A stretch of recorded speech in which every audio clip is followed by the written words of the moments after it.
Bismillahirrahmanirrahim. Assalamualaikum warahmatullahi wabarakatuh.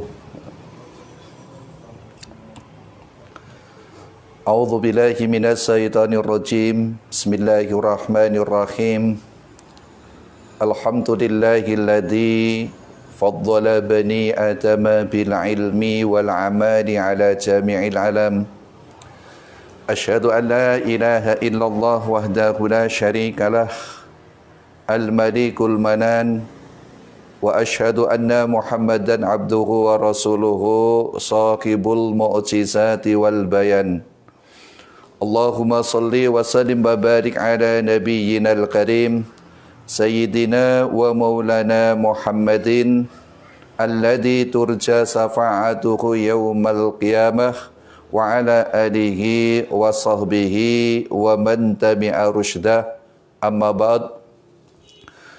Fadilatul kiram wal muhtaramatun, jami'atu man sami'a fi hadhi majlis, bapak-bapak, ibu-ibu, hadirin wal hadirat, para pendengar sekalian yang dirahmati oleh Allah Subhanahu wa taala. Alhamdulillah, kesempatan sore hari ini kita masih diberikan kenikmatan oleh Allah Subhanahu wa taala. Kondisi kita masih dalam kondisi sehat walafiat, sehingga rangkaian ibadah bisa kita tunaikan dengan tanpa mendapat satu halangan apapun. Tiada lain tentu harapan kita, apa yang telah kita tunaikan sampai dengan sore hari ini semuanya diterima oleh Allah Subhanahu wa taala. Allahumma amin. Salawat dan salam tercurah kepada junjungan kita Nabi besar Muhammad sallallahu alaihi wasallam, juga kepada keluarga dan sahabatnya, dan insyaallah kita sebagai umatnya yang senantiasa istiqomah dalam rangka bersama-sama belajar untuk memahami, sekaligus kita berusaha untuk melaksanakan sunnah-sunnahnya. Insyaallah kondisi yang demikian bisa menghantarkan kita nanti di yaumul qiyamah, Allah golongkan dalam kelompoknya orang-orang yang akan mendapat syafaatnya. Allahumma amin. Para pendengar sekalian yang dirahmati Allah Subhanahu wa taala, kita masih dalam kajian Tazkiyatun Nafs melalui kitab Ihya Ulumuddin. Kita masih akan mengkaji di rubuk yang ketiga, rubuk muhlikat, yaitu untuk kesempatan sore hari ini akan coba kita mengkaji tentang Kitabu Dzamil Khadabi wal Haqadi wal Hasadi, yaitu kitab ataupun bab yang menjelaskan tentang tercelanya marah, dendam, dan juga hasad atau dengki. Para pendengar yang dirahmati oleh Allah Subhanahu wa taala, tiga sifat ini tentunya nanti akan saling berkait, dan juga barangkali nanti kita akan sampai ke beberapa sesi, karena tentunya nggak akan cukup untuk ketiga sifat ini kita bahas di satu sesi. Maka insya Allah nanti kita akan lanjutkan sampai dengan selesainya bahasan ini. Imam Ghazali rahimahullah ini mentakrif ataupun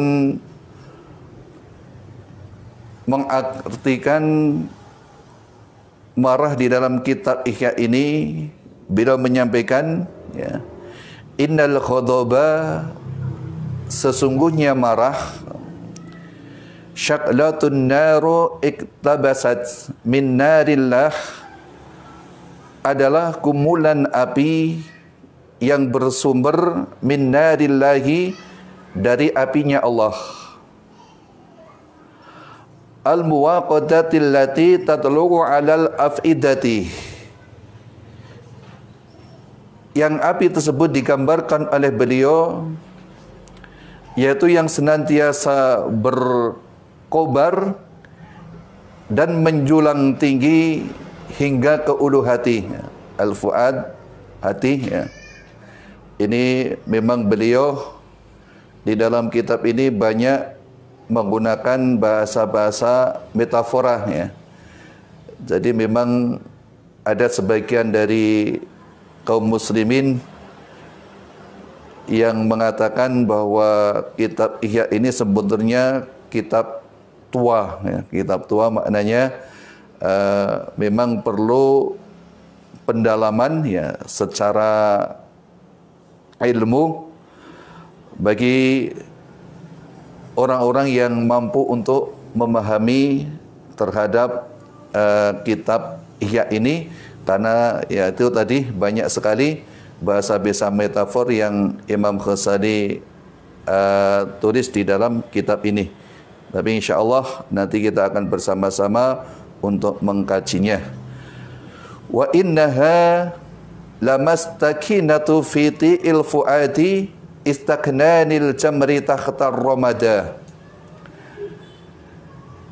Dan sesungguhnya marah tersebut yang tadi diibaratkan oleh gumulan api yang bersemayam di dalam hati, sebagaimana gumulan sekam yang kemudian berada di bawah apa itu namanya ya, romada. Ini bisa diartikan debu sebetulnya, tapi debu yang panas ini abu ya, abu. Jadi ini menarik sekali ya. Jadi seakan beliau ini menggambarkan bahwa sifat marah ini yang ada di dalam diri kita ini ibaratnya ketika ada gumpalan sekam ya, yang kemudian tertutup oleh abu. Sekam yang tentunya ini sekam yang kalau kita lihat di beberapa pembakaran ya, tempat untuk menggiling padi, ini biasanya sekam ini kalau di tengahnya ini masih menyala ya, masih menyala dengan baranya, tapi kelihatan dari atasnya ini enggak ya, adem, tenang dan sebagainya. Tapi begitu nanti abunya ini terkena angin ataupun yang lainnya, terpisah dan cuman yang kelihatan baranya, maka ini akan nampak bara dari sekam tersebut. Ini maknanya apa? Sama ya. Di dalam hati kita, di dalam tubuh kita ya, ini sebenarnya masih sedikit ada kaitannya dengan bahasan yang kemarin tentang tentara-tentaranya hati, yang salah satu di antaranya ini tentara marah ya. Jadi maknanya ya, ternyata di dalam tubuh kita ini digambarkan oleh Imam Ghazali ya, sama seperti apa yang beliau tulis di kitab ini ya. Ini ibaratnya marah ini sesuatu yang terpendam di dalam hati ya. Ketika marah ini belum muncul, belum nampak, maka tidak akan kelihatan apa-apa terhadap tubuh kita ya.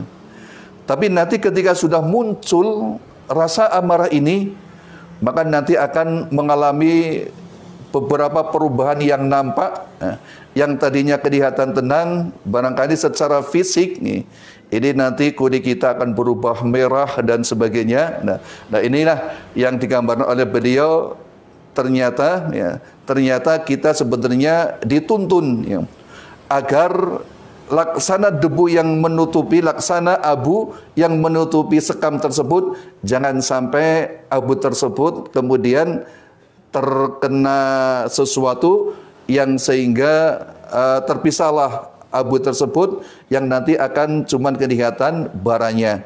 Nanti kita cara menjaganya bagaimana agar abu tersebut masih tetap menutupi terhadap bara yang membara ataupun sekam, kumpulan sekam yang masih membara di tengah-tengah antara abu tersebut. Wa tasrijuha ya. Wa tasrijuhal kibaru dafini fil qalbi kulla jibarin ayyitin kastakhrajil hajarin nar minal hadid. Dan munculnya ataupun keluarnya marah tersebut ini pertama karena adanya kecongkakan ataupun kesombongan yang terpendam di setiap hati, ya, yang terpendam dalam setiap hati, yang suatu ketika bisa muncul bisa muncul percikan api bara yang tersimpan tersebut, gastajaril hajarin nar minal hadid, sebagaimana ketika seorang memukulkan batu ke besi. Jadi ibaratnya ketika ada orang ya memukulkan memukulkan besi memukulkan besi ke batu, ini kadang-kadang muncul percikan api. Nah, ini masih dalam menggunakan bahasa metafora, ya.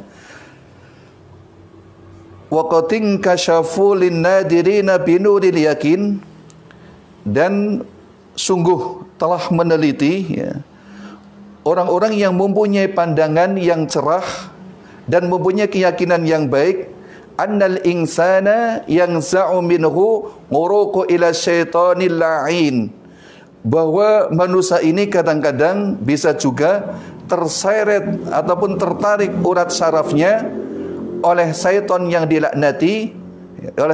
dilaknati, faman istafzatahu narul ghadabi faqad qawiyatu fihi qarabatus syaitan. Maka ketika kemudian orang tersebut muncul di dalam dirinya, ini adalah sifat marah, maka dia termasuk orang yang sudah mulai berdekatan ataupun punya kerabat yang namanya syaitan. Qala, berdasarkan haitsu qala, sebagaimana Allah berfirman, khalaqtani min narin wa khalaqtahu min tin. Ini kalau enggak khilaf surat apa ya? Al-A'raf, ya, Al-A'raf ayat 12 kalau enggak salah, ya. Khalaqtani min nari wa khalaqtahu min tin. Kata setan, saya ini diciptakan dari api, dan engkau Adam ini memang dulu ketika setan ini disuruh menyembah ataupun bersujud menghormat kepada Adam, ciptaannya Allah Subhanahu wa taala, manusia ciptaan pertama oleh Allah Subhanahu wa taala, ini kemudian enggak mau karena menganggap dirinya ini lebih baik daripada Adam. Saya diciptakan dari tanah, dari api, sementara Adam diciptakan dari tanah. Nah, menarik sekali apa yang disampaikan oleh Imam Ghazali dengan mengambil ayat ini, ya.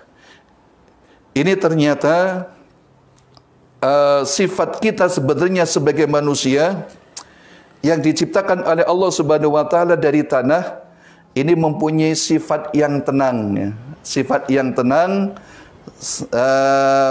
al-waqar, ya, kalau dalam bahasa al-waqar, sifat yang tenang, ataupun as-sakinu, sifat yang tenang, ya, tentram. Akan tetapi beda dengan sifat daripada api, ya. Sifat dari ada api ini biasanya ya begitu berkobar, ya, menjulak-julak, kemudian mencari ke sana kemari apa-apa yang mungkin bisa disentuh,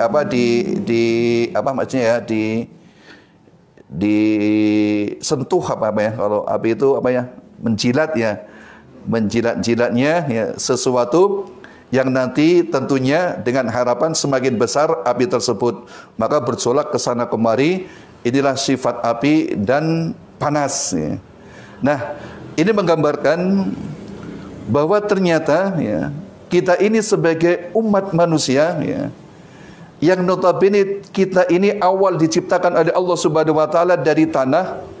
Ini kalau dipadukan dengan apa yang dilaksanakan oleh setan, sebagaimana dituliskan oleh Al-Ghazali, ya, dituliskan oleh Al-Ghazali bahwa marah ini, ya, marah ini merupakan satu tarikan yang dilakukan oleh setan melalui urat saraf kita, sehingga setidaknya kita mampu untuk, atau kita kemudian melakukan kemarahan-kemarahan yang bisa menyebabkan nanti yang paling dekat, ya, yang paling dekat dengan kemarahannya ini, orang tersebut akan melakukan perbuatan tercela berikutnya, baik itu dendam, hasad, dan yang lainnya. Dan ini diawali dari apa, al-kibaru, kesombongan. Orang kalau sudah sombong, ya, ini nanti akan merujuk ke akan dekat dengan yang namanya kemarahan.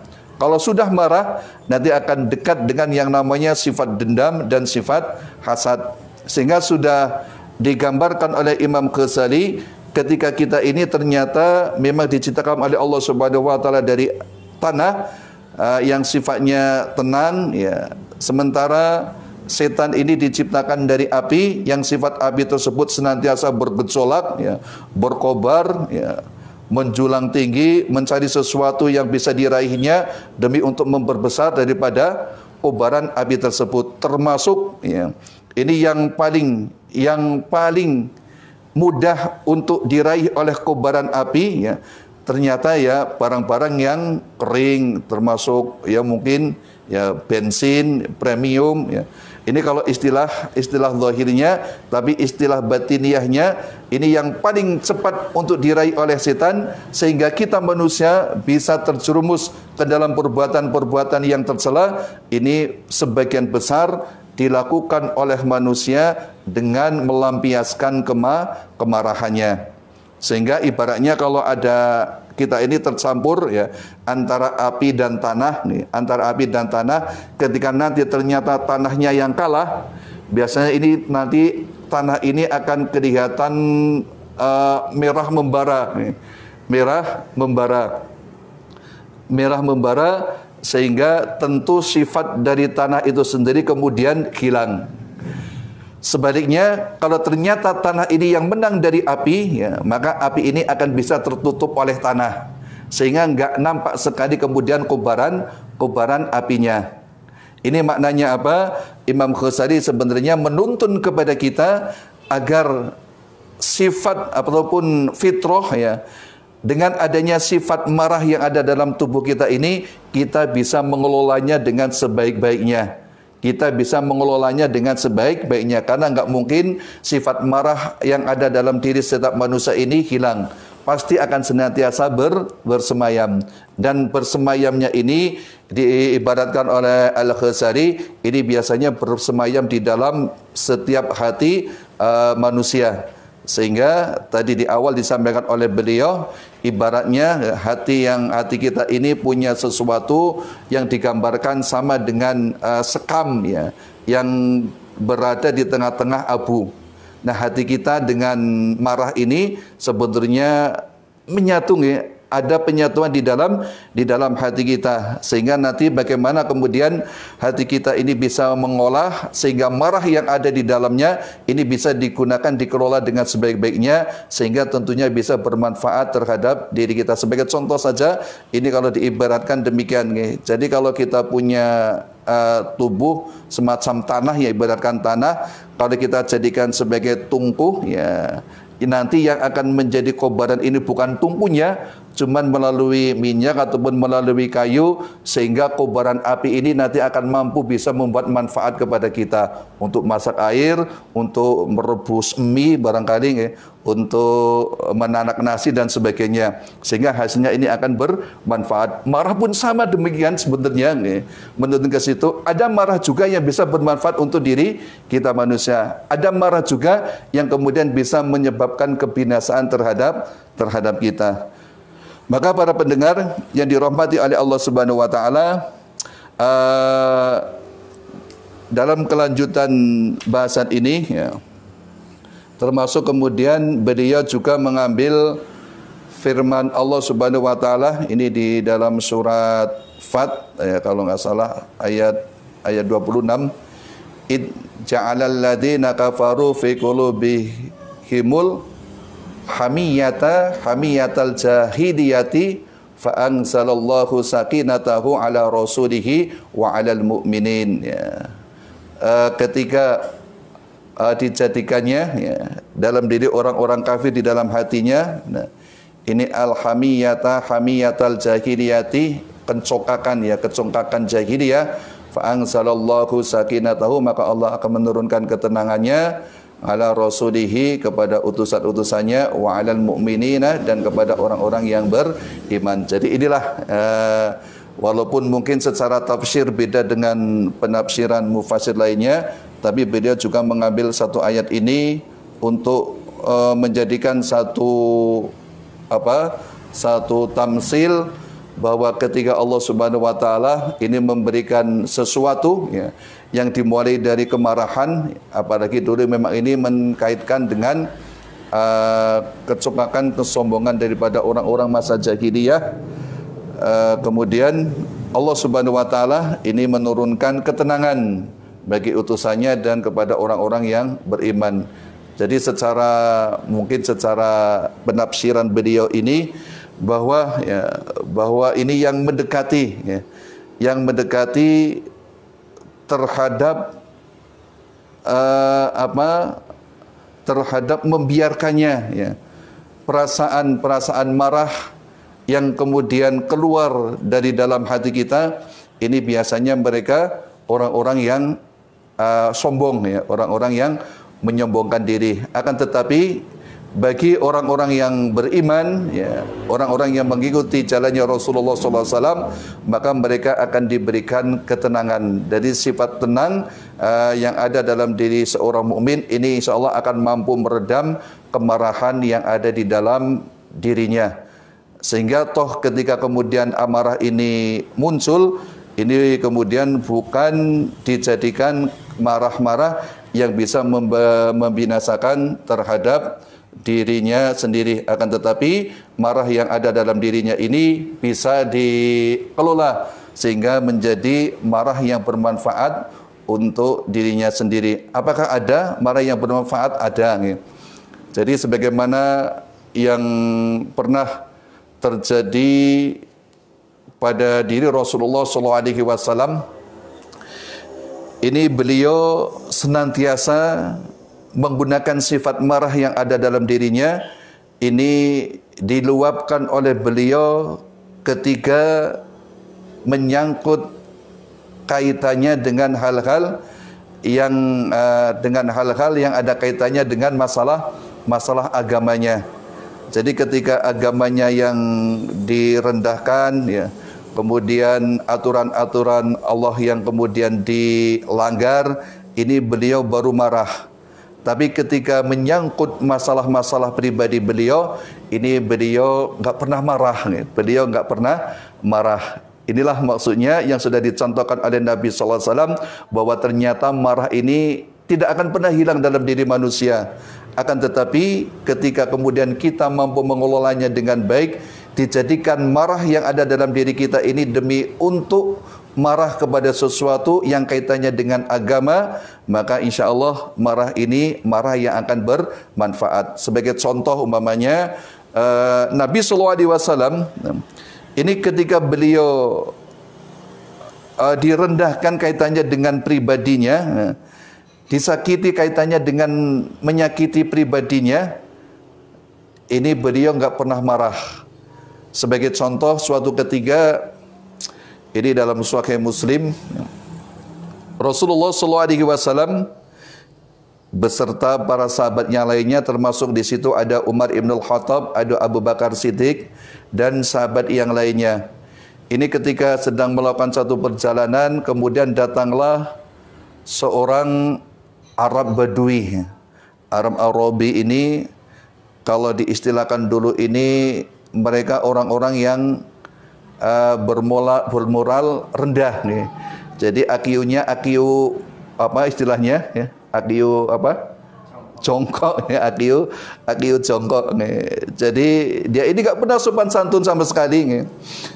Kan mafhum kita dengar ada seorang Arabi yang kencing di masjid ya, dan sebagainya. Itu kan menandakan bahwa moral mereka ini memang benar-benar belum terajari dengan nilai-nilai moral yang baik. Namanya Arab Arabi ya, jauh dari yang namanya dakwahnya Rasulullah SAW.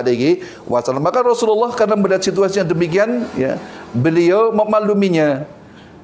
Sampai pada suatu ketika beliau sedang melakukan satu syafar, tadi saya sampaikan dengan beberapa sahabat, termasuk ada Umar, ada Abu Bakar dan yang lainnya, datang seorang Arab Arabi. Datangnya ini tiba-tiba dari belakang menarik selendang beliau ya, yang sedang dikalungkan di leher ya. Kemudian ditarik ya, padahal beliau ini memakai memakai kainnya ini kain agak kasar, ya. Kainnya agak kasar, sehingga ketika ditarik agak keras, kemudian membekas di leher beliau. Dan yang paling menjengkelkan kalau dilihat kita, umpamanya kita ini, setelah ditarik dengan begitu tarikan yang keras sampai membekas di leher Nabi SAW, setelah itu Arabi ini justru nodong minta sesuatu yang dibawa oleh Nabi SAW. Arabi ini membawa dua kuda, kemudian minta, ya Rasulullah, ya Muhammad ini, tolong berikan harta, taruh di kedua kuda saya. Ya Allah. Nodong demikian. Coba bayangan kita saja. Seorang pemimpin yang pada di situ banyak pengawalnya. Cuman ditarik oleh satu orang Arab Badui, satu orang sampai dengan leher beliau ini membekas dari tarikan kainnya. Toh beliau nggak marah Coba kalau mungkin terjadi masa kini ada seorang pemimpin yang sedang berjalan dikawal oleh pengawalnya, jangankan narik sampai begitu kadang-kadang dilempari kertas dan apapun langsung tuding, tangkap dia. Nabi ndak sudah ditarik, ditodong minta hartanya sampai Umar bin Khattab radhiyallahu an ini sebenarnya mau bergerak untuk mencincang istilahnya laki-laki yang nggak punya sopan ini terhadap Rasulullah SAW. Tapi Rasulullah kemudian memberikan isyarat kepada Umar, udah tenang Umar, tenang Abu Bakar, tolong ambilkan sesuatu gandum, taruh di kudanya orang ini. Ditaruh satu masih kurang, ini kuda satunya belum. Kemudian diambilkan lagi sebagian kurma yang sedang dibawa, ditaruh lagi di kuda yang satunya. Ya Allah, ini Rasulullah SAW. Makanya salah satu apa yang disampaikan oleh Abdurrahman Ad-Dibai ini ketika ada orang kok menulis tentang sifat kedermawannya Nabi SAW, ini tidak akan mampu lagi untuk membuat kata-kata yang indah kepada beliau. Kalau orang minta secara halus barangkali kemudian diberi, ini pun sudah tercatat sebagai orang yang dermawan. Nah ini minta dengan kasar masih tetap diberi. Ya kalau kemudian kita yang dimintai ini nggak bisa melawan, Rasulullah punya kesempatan, andaikan kemudian laki-laki yang tadi meminta tersebut kemudian ditangkap atau dikeroyok. Jangan dikeroyok, Umar saja dihadapkan, nggak bakalan menang orang ini. Tapi lihat Nabi SAW mampu untuk melakukan perlawanan, akan tetapi Nabi SAW begitu dermawan sifatnya. Toh yang direndahkan ini kaitannya dengan pribadi beliau juga tidak marah. Beliau tidak marah. Sahabat lainnya ya yang lihat saja marah, apalagi kemudian ini terjadi kepada diri kita, pasti akan marah. Beda dengan kemudian ketika Rasulullah SAW ini juga pernah marah, tapi marah kaitannya dengan ketika hukum-hukum Allah ini mulai dilanggar. Sebagai contoh, satu contoh lagi, ini marah beliau ketika ada seorang putri dari suku Quraisy, dari Bani Maksum. Ini anak pembesar, putri pembesar yang ketahuan mencuri. Ini anaknya pembesar ketahuan mencuri. Maka dalam pikiran orang tuanya, tentu andaikan nanti anaknya terkena hukum potong, bagaimana malunya keluarganya. Aib ini akan dibawa selama hidupnya. Karena jelas mafhum orang pada saat itu, ketika orang awalnya normal kok kemudian terpotong tangannya, berarti dia termasuk orang yang pernah melakukan pencurian. Orang pembesar, orang terhormat, putrinya mencuri, ini sudah jelas putri tersebut akan terkena hukum potong. Makanya ini di dalam Islam hukum potong ini nggak sembarangan sebenarnya. Jadi ada ketentuan-ketentuan yang bisa menyebabkan orang yang mencuri ini terkena hukum hukum potong. Di samping minimal sudah sampai nisabnya orang yang mencuri. Yang kedua, memang mencurinya ini barang-barang yang memang sudah disimpan oleh yang punya harta tersebut. Jadi sedikit saya singgung, kadang-kadang ada sebagian dari kubu sebelah nih yang mengatakan bahwa Islam ini kejam nih. Orang mencuri paling beberapa juta, beberapa ribu saja terkena hukum potong. Ini enggak sembarangan sebenarnya, enggak semua orang yang mencuri ini terkena hukum potong. Yang pertama dilihat dari situasi. Apakah situasi pada saat itu musim paceklik atau tidak? Yang kedua dilihat dari jumlah yang dicurinya. Yang ketiga dilihat di mana dia mencurinya. Sebab ada tempat-tempat tertentu yang ketika orang mencuri ini kemudian enggak terkena hukum potong. Ibaratnya gini, sedikit gini singgung di luar, tapi ini untuk menjelaskan biar enggak salah paham. Nanti ketika putrinya ini nanti akan diserahkan terkena hukum potong, kok kejam temen ya, anaknya orang terhormat, pejabat lagi, kok terkena hukum potong juga. Nah ini hukum potong yang dilaksanakan di dalam agama Islam. Ini kalau saya ambilkan satu contoh, umpamanya mangga lah, orang yang mencuri mangga. Ini enggak semua orang yang mencuri mangga ini terkena hukum potong. Andaikan orang yang mencuri mangga ini, mangganya masih berada di pohonnya, ya, dia mencari mangga, mangganya masih ada di pohonnya. Dia metik lah ya, kemudian dimakan di situ. Maka pencuri yang demikian ini besar kemungkinan untuk dimaafkan. Jadi enggak terkena hukuman. Dimaafkan sambil diperingati, jangan lagi-lagi lah. Tapi enggak terkena hukuman, sebab dalam Islam ada yang namanya jaraimul hudud, ada jaraimul qisos. Ini dalam konteksnya jaraimul hudud. Jadi orang yang mencuri mangga yang masih berada di pohonnya, ini ketika ketahuan, maka orang yang mencuri tersebut ketika dimakan ya di tempatnya, ini tidak terkena sanksi hukum. Sanksi hukum, tapi bisa diperingatkan, dinasihati dan yang lainnya. Yang kedua, ketika memetik di pohonnya kemudian dibawa pulang, memetik di pohonnya kemudian dibawa pulang, nggak dimakan di situ tapi dibawa pulang, maka sanksi hukum di dalam Islam nggak potong tangan, tapi cuman terkena sanksi dia harus mengembalikan 2 kali barang yang dari jumlah yang dicurinya. Akan tetapi ketika mangga yang dicuri ini, mangga yang sudah dipanen, sudah dimasukkan di dalam rumah, di tempat penyimpanan, kemudian didodol secara sembunyi-sembunyi, kemudian mengambilnya, nah ini yang nanti akan terkena hukum potong tangan. Jadi enggak semua pencurian di dalam Islam ini terkena hukum potong tangan. Nah, kita akan kembali kepada kisah betapa Nabi marah ketika hukum Allah ini akan diterjangnya.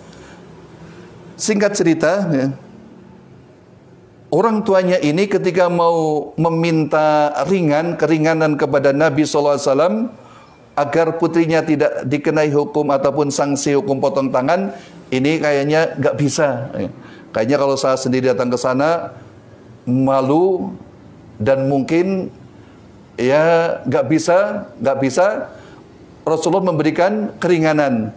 Maka kemudian orang tua ini mengambil jalur kekerabatan dengan mengambil orang yang sangat dicintai oleh Nabi SAW. Pada saat itu tidak lain yaitu cucu tiri beliau, cucu angkat beliau, bukan cucu tiri, cucu angkat beliau, Usamah bin Zaid. Usamah pada saat itu kan cucu angkat, termasuk salah satu anak yang paling dicintai oleh Nabi SAW. Maka kemudian orang tuanya ini minta kepada Usamah bin Zaid untuk memberikan jalan tengah, ya, agar mau menyampaikan kepada Nabi SAW hukuman pada putrinya jangan dikenai hukuman potong tangan.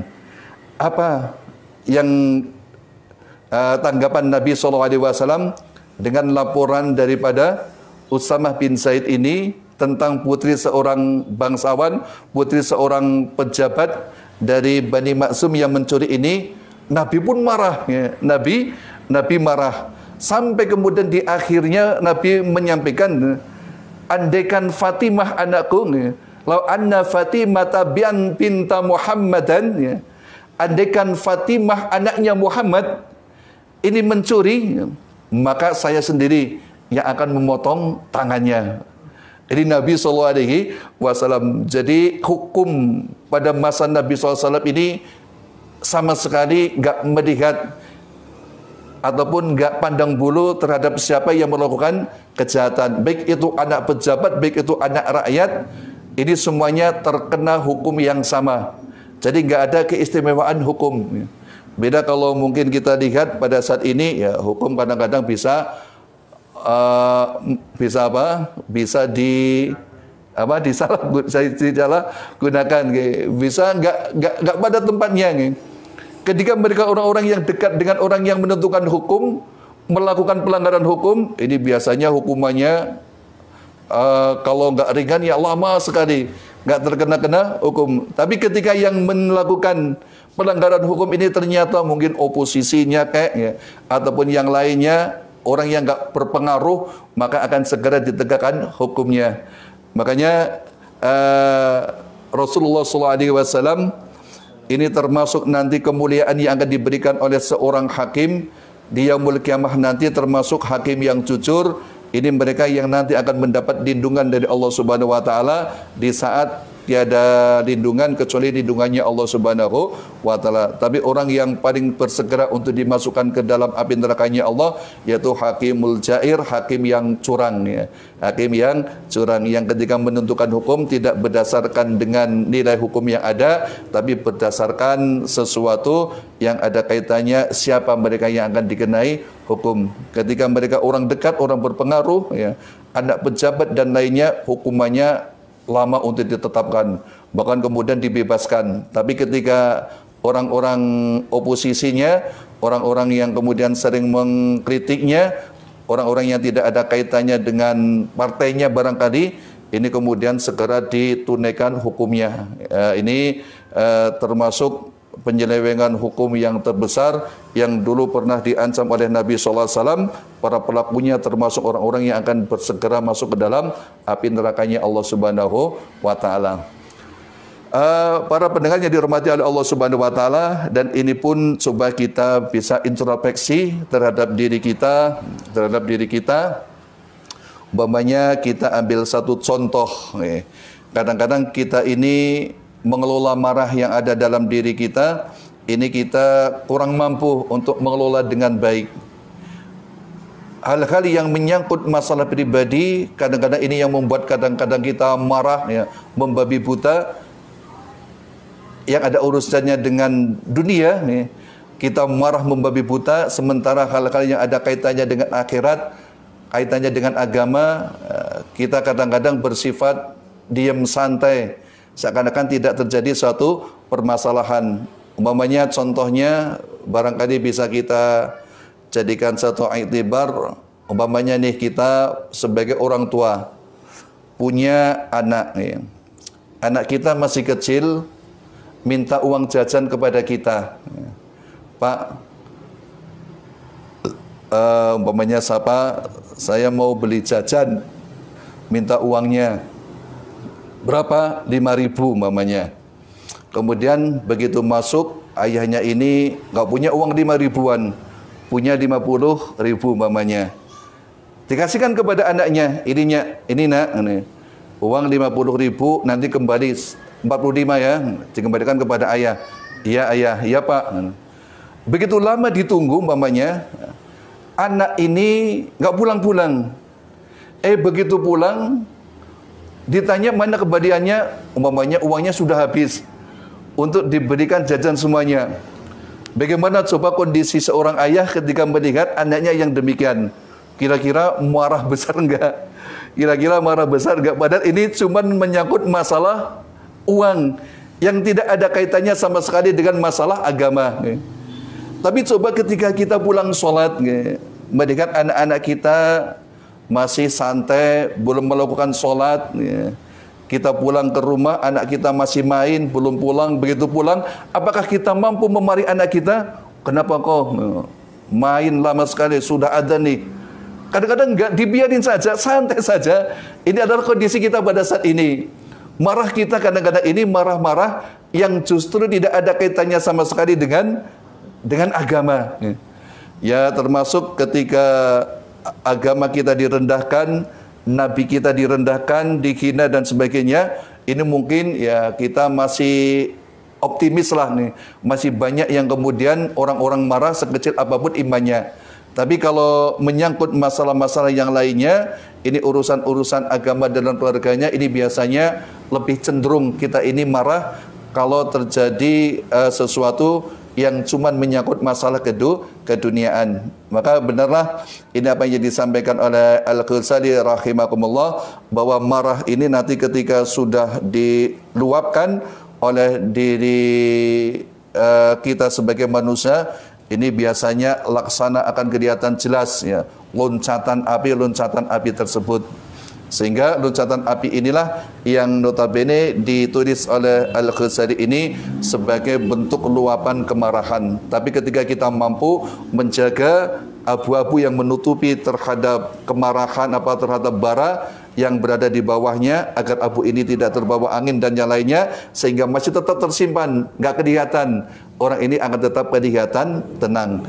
Maka nggak heran ketika kemudian muncul karena rasa amarah ini dari meluapnya ya. Kalau meluapnya di bahasa metafor beliau ini diibaratkan api yang menjunjung ke hati, ini sebenarnya sama dengan darah yang naik ya, darah yang naik. Darah ini kan ketika sudah naik apalagi menuju ke wajah, makanya gak heran ketika orang yang marah ini wajahnya merah nih. Ternyata ini memang gumpalan darah kita sedang naik, berkobar-kobar. Bahkan darah kulit warna kulit kita berubah merah. Dari kulit wajah kita, ya, mata kita merah, urat-urat kita ini kemudian membesar. Ini sebagaimana pernah disampaikan oleh Nabi SAW, ya, ketika mengungkapkan ciri-ciri orang yang marah, ini wajahnya merah, matanya merah, kemudian urat-uratnya ini nampak dengan jelas di leher orang yang marah tersebut. Para pendengar yang dihormati oleh Allah Subhanahu Wa Taala, nah, menurut pandangan beliau juga, bahwa ternyata marah yang ada di dalam tubuh kita ini bisa dikategorikan dari beberapa tingkatan. Maka beliau mengambil fasal darajatun nasi ma'al ghadabi, tingkatan manusia beserta dengan marahnya. Jadi marah yang ada dalam diri manusia ini ternyata bertingkat-tingkat ya. Ada yang namanya tafrit, ada yang namanya ifrat, ada yang namanya tafrid, ada yang namanya i'tidal. Nah, insyaallah ketika ini akan coba kita kaji di lain waktu, karena ini berhubung waktunya sudah 1 jam ya di kajian kita. Maka insyaallah kita nanti akan dilanjutkan di sesi yang kedua, masih dalam kaitannya dengan marah, tentang derajat ataupun tingkatan-tingkatan marah yang ada dalam diri manusia, dan bagaimana nanti cara-cara agar marah-marah yang ada di dalam diri kita ini benar-benar mampu kita kelola menjadi marah yang kemudian mendapat ridhonya Allah Subhanahu wa Ta'ala. Para pendengar yang dirahmati oleh Allah Subhanahu wa Ta'ala, kurang lebih demikian yang bisa saya sampaikan di kesempatan kajian sore hari ini. Sekali lagi mohon maaf atas segala kekurangan dalam penyampaian di kajian Tazkiyatun Nufus melalui kitab Ihya Ulumuddin ini. Sekali lagi atas segala kesalahannya saya pribadi mohon maaf yang sebesar-besarnya.